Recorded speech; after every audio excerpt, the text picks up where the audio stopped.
yang dibolehkan untuk dimainkan? Kalau ada, apakah rapai termasuk ke dalam alat musik yang dibolehkan? Pertanyaan yang kedua, bagaimana status uang hasil sabu-sabu atau narkoba? Kalau haram, bagaimana cara membersihkannya ketika ingin bertaubat? Apakah dengan dilenyapkan uang tersebut atau disedekahkan? Demikian untuk sesi yang pertama.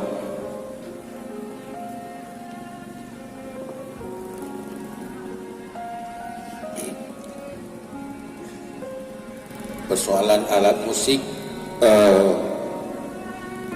dan kalangan ulama, sebagian alat musik juga halal, tapi dengan syarat apabila hana menjurus kepada fitnah, yaitu kan untuk menggerakkan nafsu, menggerakkan hal yang buruk.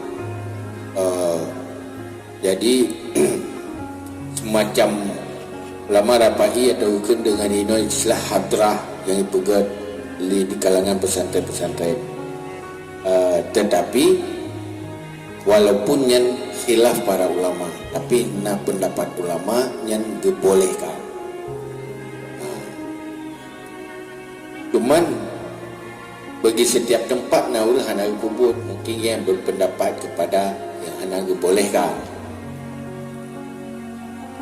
Cuman di dalam persoalan ini saya tak tepu juga Al-Ghazali sendiri yang dibahas tentang persoalan simak, mendengarkan, apabila sesuatunya pegat syair atau alat-alat yang walaupun halal tapi untuk menggerakkan nafsu, ini menjadi haram. Tetapi ini punya untuk dengan syair-syair yang untuk membuat orang semakin sadar, untuk memperbaiki akhlak, yang malah nak pendapat hidup sunatkan. Persoalan syair, persoalan alat musik, yang khilaf tetap nak khilaf, tapi na ulama semacam lagi rapai apabila hendak dipakai bantu yang hal-hal yang fitnah dan kan dipakai oleh ahlul fusuk, majlis-majlis fusuk, yang dibolehkan. Yang kedua, persoalan peng sabu-sabu. Artinya peng dari transaksi haram. Sebenarnya peng dari transaksi haram hana halal tata saruf. Hana harim tata saruf. Bo tajo ugo, bo tamu blo pakaian tak pakai. Cuman pakiban atanya sebenarnya sesuatu transaksi yang haram, punya taubat pertama aja harus kembalikan ke asal. Supopeng ada yang dia pulang hansa lagi dia macam dah belau tiabui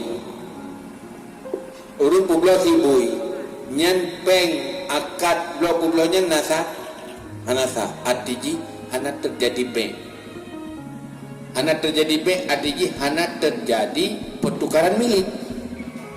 Walaupun kablau pertukaran milik hana terjadi, yang popeng tetap memiliki peng. Payah bukan, payah pulang ke boy jual beli tidak sah. Pengen pulang ke boy level. Barangnya nanti barang ada hari. Kamu yang ada tulis boy le, yang salah satu cara you pakai pada tempat umum, tetapi orang terimanya baik itu pun ada. Ni orang kita puai kaya pergi haji tiga cawak tu. Baik itu pun.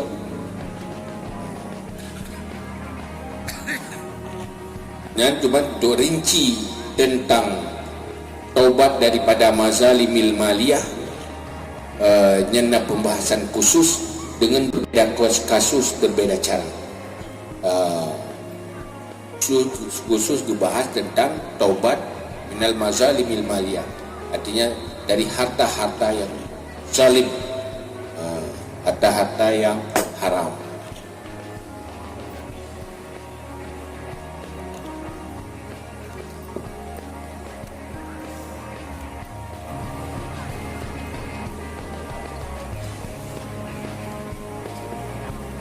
Terima kasih kita ucapkan kepada